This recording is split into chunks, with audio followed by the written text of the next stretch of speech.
Patriots! Where are my 90s graduates at? I got a few, all right, that's good. My name is Paul Miller, class of 1999, and current English teacher here at Appleton East. I have the great pleasure of teaching senior English in the exact same room where I took senior English. And that is great. But I'm actually not up here to talk about me. I'm up here because I have a confession to make. I love theater. Shakespeare. Shakespeare said, all the world is a stage. Well, for me, as a teenage student here, this stage was all the world. When the school first opened in the fall of '67, this auditorium did not exist. It was to be built in the second wave of construction, so they actually set up a temporary stage in the Commons, where they did a production of Molière's The Imaginary Invalid. I wish I could have been there. Today this auditorium is named in honor of our first principal, Mr. Stanley H. Orr. Stand Orr, everybody.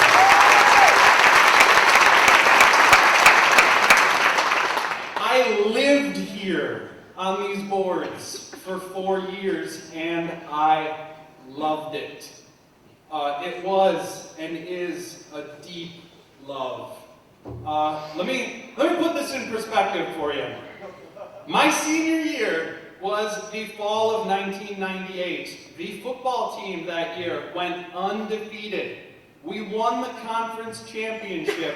We went to the third round of the playoffs. Eric Jensen, our star linebacker, has a Super Bowl ring today. I went to no games that year. Because I was busy here at practice, and I'm sorry, Coach Schwanke, but I wouldn't trade it for anything. I love theater.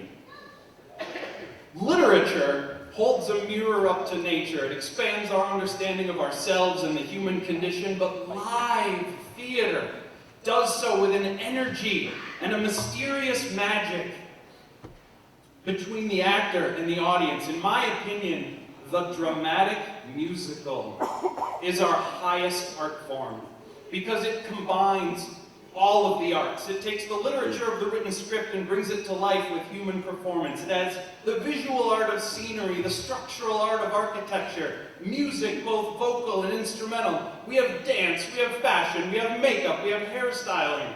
Theater offers opportunities for painters, wood and metal workers, audio mixers, mechanical and electrical engineers, and lighting designers. Whoever you are, whatever you love, there is a place for you in the theater, even if it's just a seat in the audience. That, perhaps, is the most important role in any play. My oldest brother, Ben, was the first of our family to join East Theater as a technician in 1990. That, coincidentally, was the first year that Deborah Wire and Michael Tross joined the faculty here as drama and forensics advisors.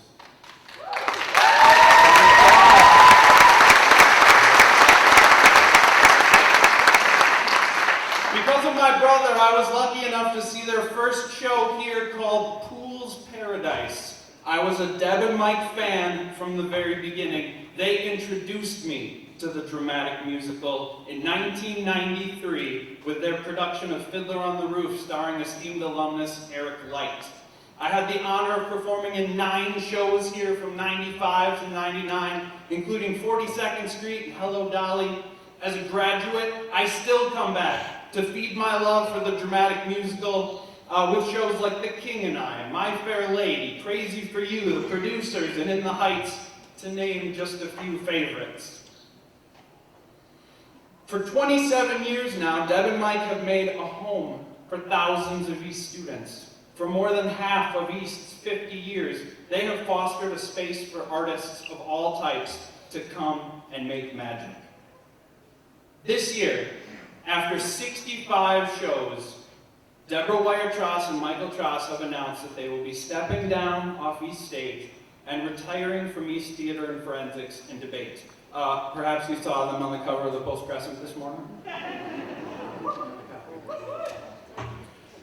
They have touched the lives of so many of our students. I am just one of them. But there are others, too numerous to name, like Dan Jessup, a professional actor in Chicago, Kyle Krieger, a special effects makeup designer in New York City, Scott Hawley, a piano and vocal teacher who helps professional actors prepare for their Broadway auditions. And then there's my brother, Otis Miller, a professional circus clown.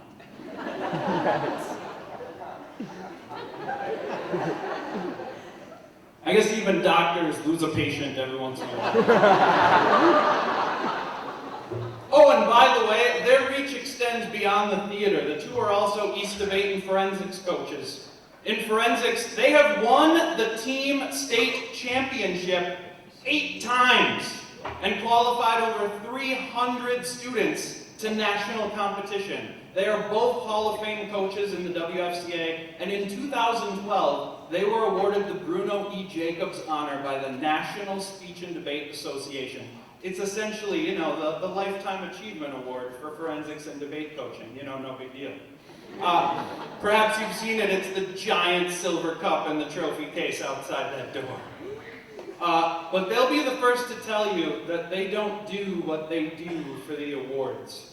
The true reward for their efforts are the relationships that they've made with countless students, the memories they've made here on this stage, and the pieces of their hearts that will remain long after they're gone.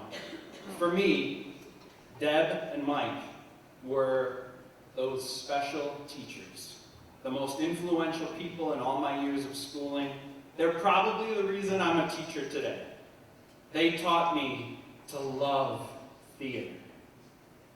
And now, for creating so many memories and so much magic, please join me in thanking them.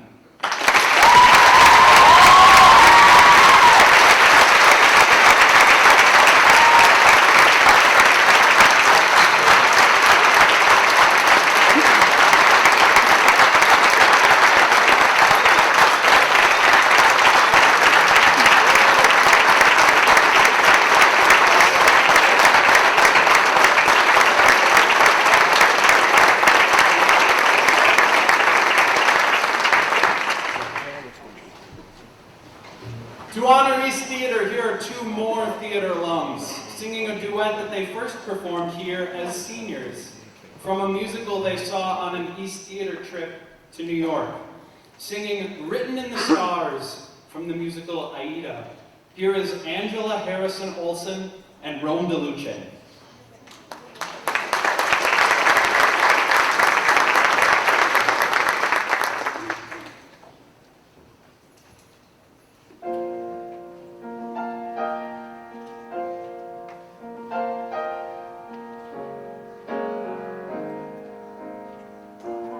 Here to tell you we can never meet again.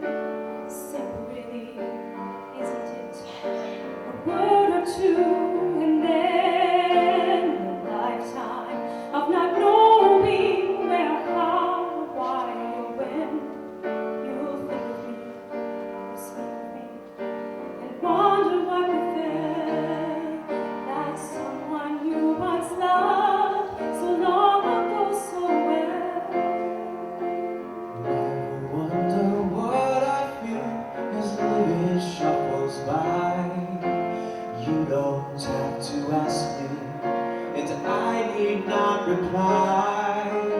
Every moment of my life, from now until I die, I will think and dream of you, and fail to understand how a perfect love can be confounded out of hand. Is it written in the stars? Are we paying for some crime? Is that all that we are good for? Just a stretch of mortal time, or some God's experiment in which we have no say, in which we're given paradise, but only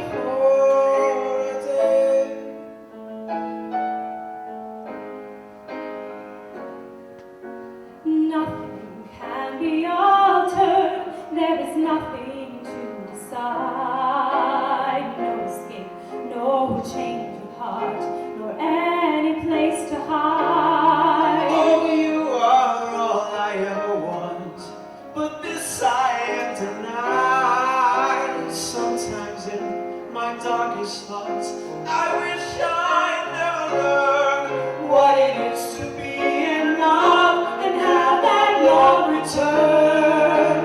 Is it written in the stars? Are we paying for some crime? Is that all that we are good for? Just a stretch of borrowed time? Or some God's experiment in which we have no say, in which we're given paradise, but only for a day.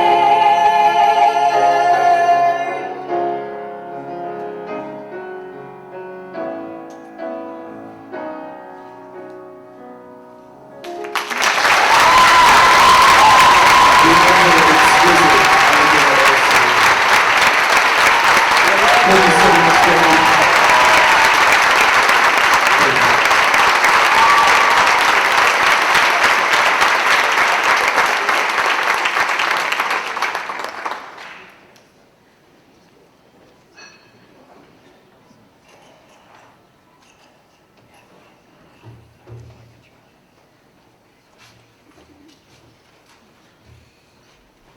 Good evening. My name is Darrell Herrick, and I had the pleasure to serve as the second principal at Appleton East High School. It's great to be here to celebrate with all the other Patriots this evening. Stan was here for 26 years, and quite frankly, I never met him until today's gathering. I want to thank Matt and Corey for inviting me back today. And as with many events that Mike and Deb can tell you about, there's a lot of work that goes behind the scenes that doesn't get credit. And I think Corey Otis and all the staff and students that performed tonight need a great round of applause.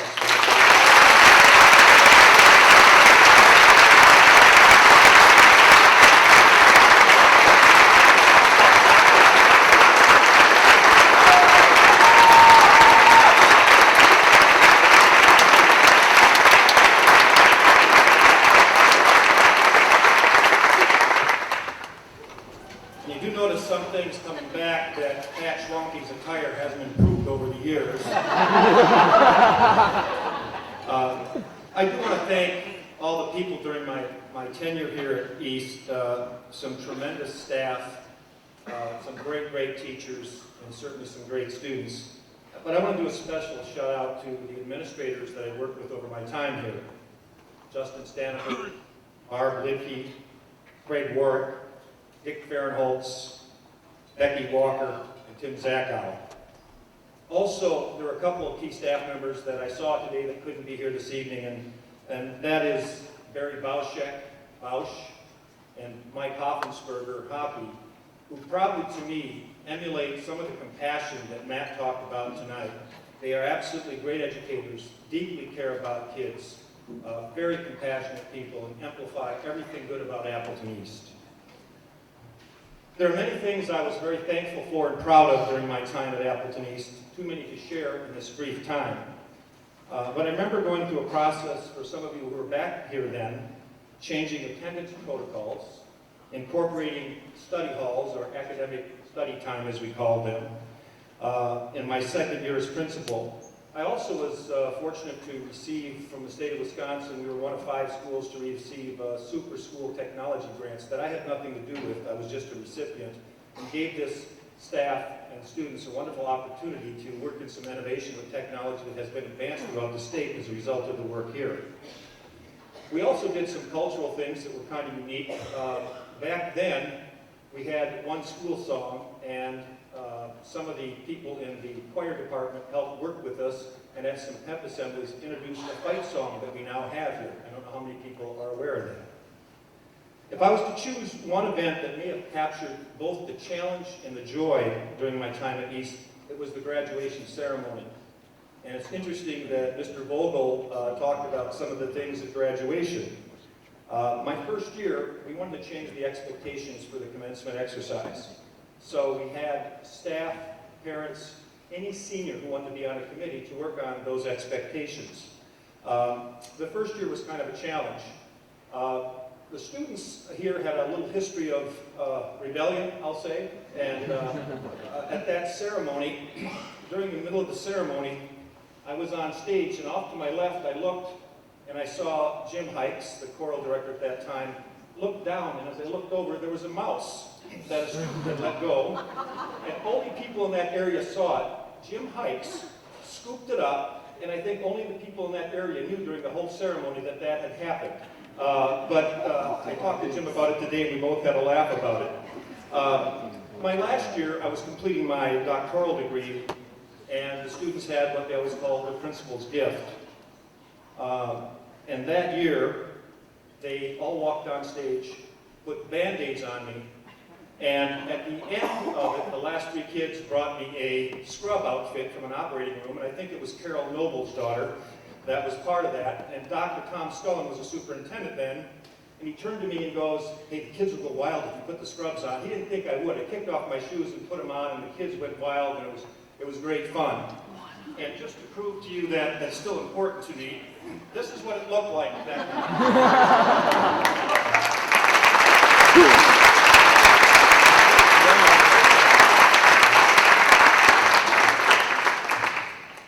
Were very creative with that principal's gift and thoughtful then with diapers. I didn't know that until tonight. That's great.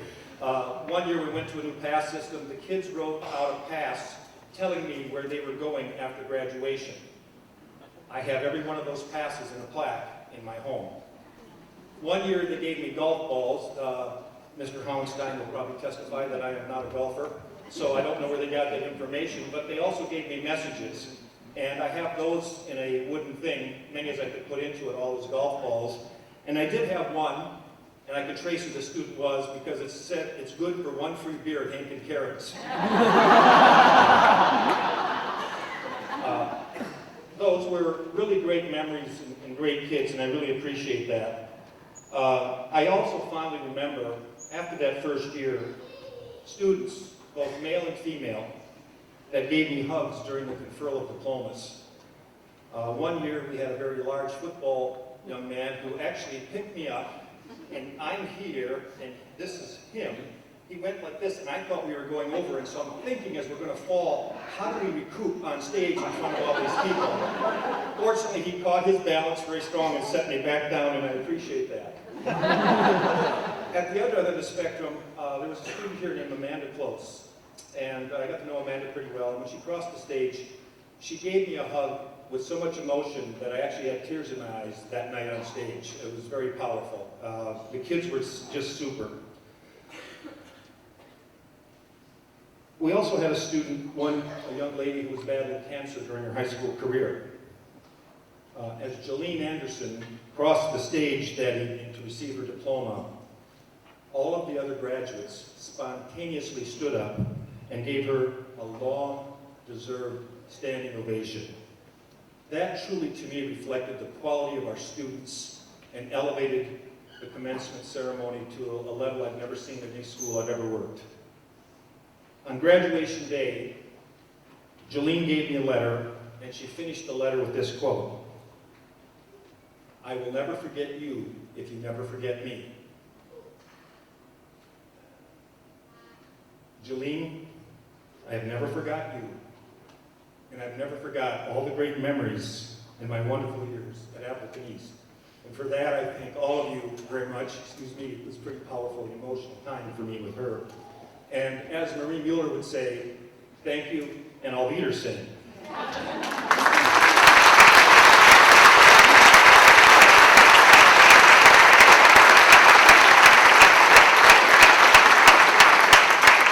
At this time, I'd like to introduce the Appleton East Honors Orchestra, playing October, by Eric Whitaker and arranged by Paul Lavendar.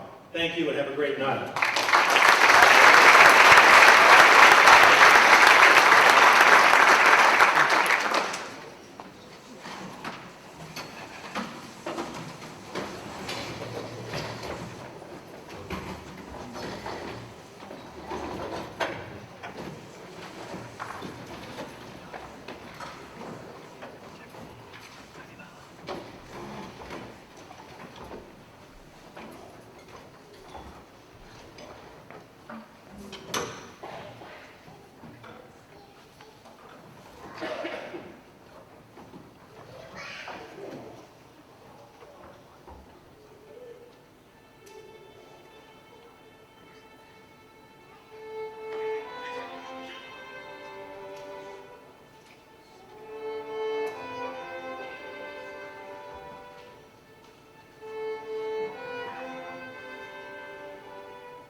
Good evening. My name is Tom Jacobs, and I was the band director here from 1967, when East opened, until September of 1997, 30 years. After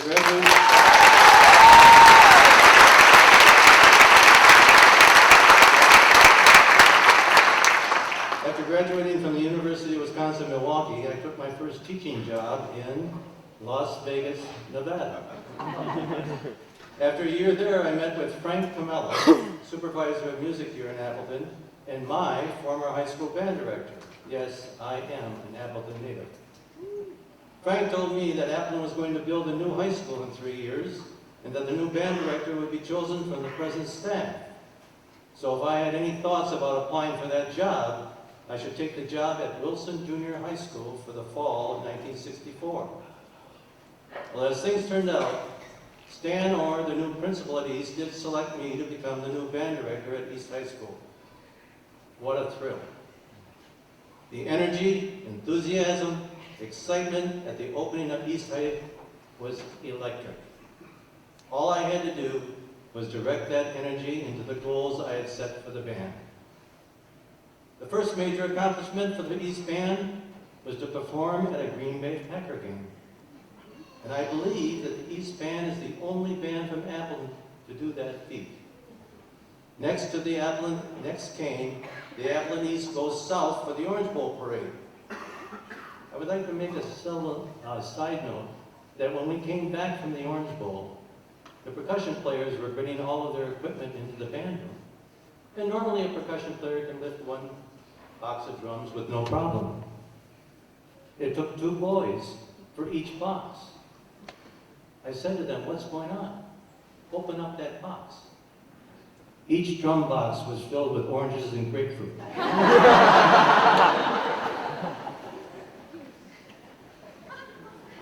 East was only the second band in the history of the Orange Bowl to be invited from the state of Wisconsin. In 1967, the East Band was the only band from Wisconsin invited to the bicentennial parades in both Washington, D.C. and Philadelphia, Pennsylvania. For that event, we had 40 days to raise $40,000. As with the fundraising for the Orange Bowl, the East Band printed a second edition of the Patriot Cookbook and restarted the work bureau. About a week before the parades, I got a call from a friend of mine, Bob Buchanan, who was president of Fox River Paper at the time, who asked me why I had not contacted him for any donation. I told him the school board would not let us ask for any donations from companies in the valley. He said, but that does not stop him from asking for donations. The following week, he came to East High and presented me with a check for $4,000, which put us over our goal. In 1980, I took a sabbatical to finish my master's degree, and the East Band was the only band from the United States invited to a marching band festival at Wembley Arena in London, England. This really was a special event in that all the students were going to have a homestay for our 10-day trip to England. About 2 weeks before we were supposed to leave, I got a call from my contact in England telling me that half the band was going to be in British homes and the other half in a youth hostel. Needless to say, this was not acceptable. I learned that a drum and bugle corps would host the remaining students, but were rather reluctant, not knowing anything about the East Band. At this point, I went to our principal, Stan Orr, explained the situation, and he said I better go over early to reassure these parents that the East students were very responsible. So we ended up with half the band in Hadley, Benfleet, and half the band in Harlow, Newtown. After that event, the East Wind Symphony went on 3 more concert tours in England, culminating with the final tour in 1997 when I retired, when the East Band performed a concert in Creighton Hall with 2 British military bands. When we entered the city, we were met